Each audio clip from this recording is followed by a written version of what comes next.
Hello everyone, this is going to be a quick video to explain why you use name-based templates, or at least to propose that you want to think about that so that you can get a nuance of color, particularly out of the view, plotting of views. So you're going to realize that as you get setting with plots, JPEG or PNG files are a little bit easier to dump into other documents, to animate sometimes, and to get some kind of finish around, not around an engineering document, but around a conceptual document.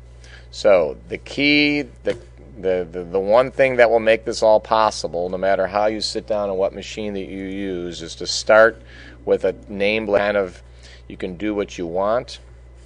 So I'm going to kind of go back here and restart AutoCAD, and hopefully that'll. And you want to file, when you want to do it, you want to do a name-based template. The settings that are set up for the AutoCAD class with Mark Patak are set up, laid out to use a plot style table called the DOT styles table, which has settings for both black and white and for color. So different line weights are set up by plot style. I think different classes do things differently. You just want to be aware whether you're named or color based. The DOT is name based. So I'm going to go File, New here, and just to show you where this template file is, it's out on the K drive, I Students Read Write Delete Civil Tech Standards AutoCAD Templates. So those set of templates are there, and though it may seem odd, it's the architectural drawing, because architects are much more into presentation than the rest of us, that is set up with the plethora of styles, I guess I would call that. When you click in there, you see a lot of different sheets set up, but as well you're going to see a lot of different layers that are from a famous TV show that had an incredibly good cast. Now those particular, you do not need to know those layers, but they're there to kind of remind you that most other things we've got laid out to do black and white, and these will be put in living color. So the key here is it's going to be in living color to varying degrees. And so what you want to realize is that a lot of this nice kind of layered color of different shades of the same ink is done this way. The product that a lot of former students use is a product called InColor. But Impression is the AutoCAD product that does this kind of work. Rendering, Revit does it. There's lots of settings. SketchUp, it's done by styles. So how do you go about doing it? Well, I'm just going to do a demonstration here of a topo pond, and show you how you can kind of get some of that coloring done. So I'm going to, as I would apt to do, I'm going to start by checking my units like you want to do. You want to go up here into Format, and even though I started in an architectural, I can go ahead now and change it to decimal since I'm thinking engineering.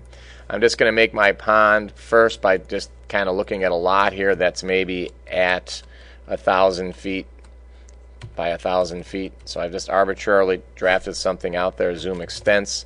I'll go ahead and put that on layer view, and I'm going to go ahead and for now I'll make that my view, -V, W for window, plot, view. But later on you're going to want to think about the size of the file structure, the JPEG or the PNG. Are you sticking out at 1080, at 640, whatever the case would be. So I'm going to go ahead now and go to my object layer and just kind of draft in a pond here.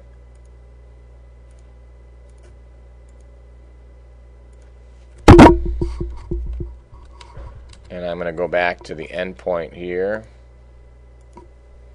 and I'll go ahead and p-edit it. Yes, join, cross. I've got something there, and now I'll actually do something I don't very often do, fillet polyline. I'm going to do a fillet radius. I'm going to set the radius to 20. And then polyline, and that will close up all the way each of my things except for that one on the edge. And I'm just now going to offset it maybe 20 feet at a time. All right, so you get this concept in your head that you'd maybe like that to be black and white, you'd maybe like it to be color.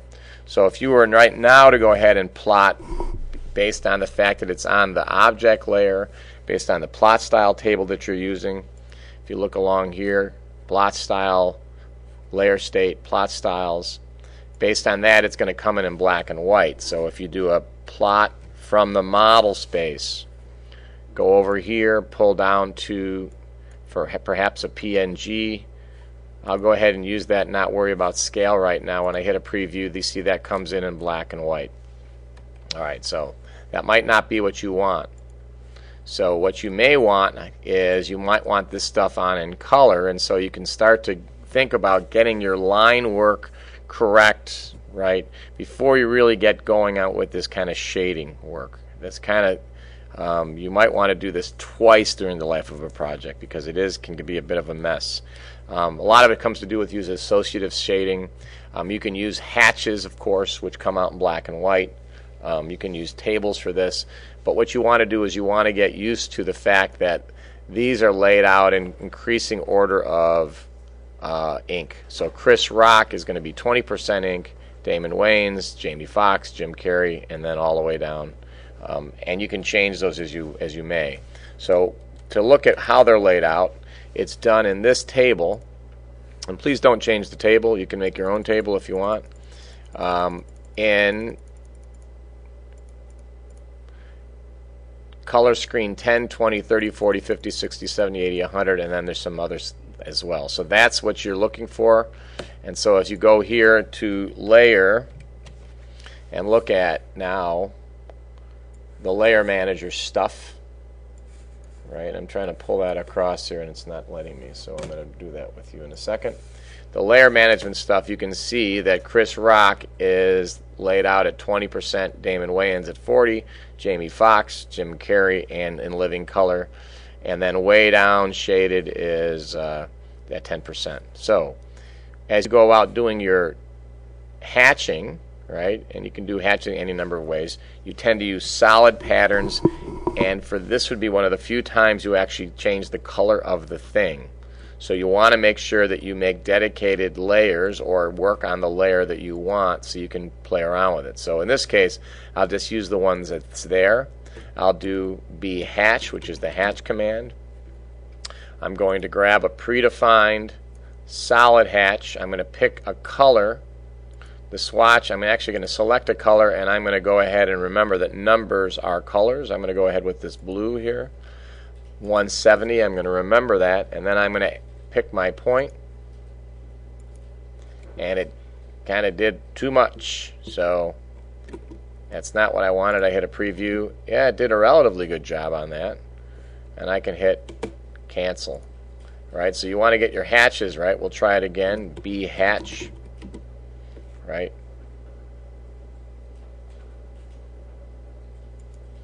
This minus that. Preview. That works for me. Hit a return. That is not necessarily a solid, so I'm going to go back one more time. Undo. You can use solids. You don't have to use solids, but once again, B hatch.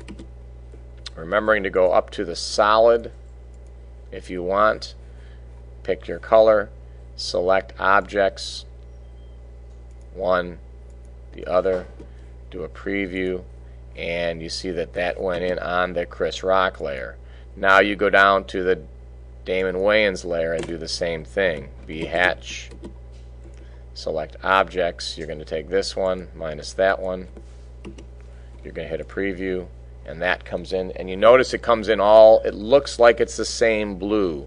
Your hope is that it will not be the same blue because everything is supposed to work.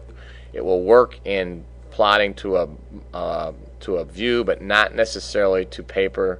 There are some issues, it appears, that are recurrent in that. So once again, you've done Damon Wayans, you're going to Jamie Foxx. B hatch. You actually select objects. I'm going to grab that one there. Hit a preview. It's filling it all the way down. Hit OK. B hatch. Right. Select objects. Sorry, we got to go ahead and change the layer to Jim Carrey here, and we're going to then use the command B hatch, which is just the hatch command, boundary hatch, select objects, here to there, hit preview, and accept the hatch, and then finally we're going to go down to the in living color. That will be the most solid. So we're going to go ahead and hit B hatch. We're going to go down through here and select objects, and you hit a preview and it's all set. Now, because these are associative, my presumption is if you go ahead and change these, everything's going to be fine. So you can really think about doing this earlier than later, but I would say that you kind of decide to do this much later in a project. You have your vision, colored pencils, and the like. Now let's see how this will work when we say plot. And plot, you have to realize, is not necessarily to paper, and it's not necessarily to PDF. It's very often to a JPEG. I'm going to go ahead and hit it out there. I'm going to fit to paper per se. I'm going to pick the view and fill the view in, hit a preview there, and you see that nuance of color. All right, now you can see that that nuance of color also includes the lines that are on the outside, so there's perhaps some layering you want to do there.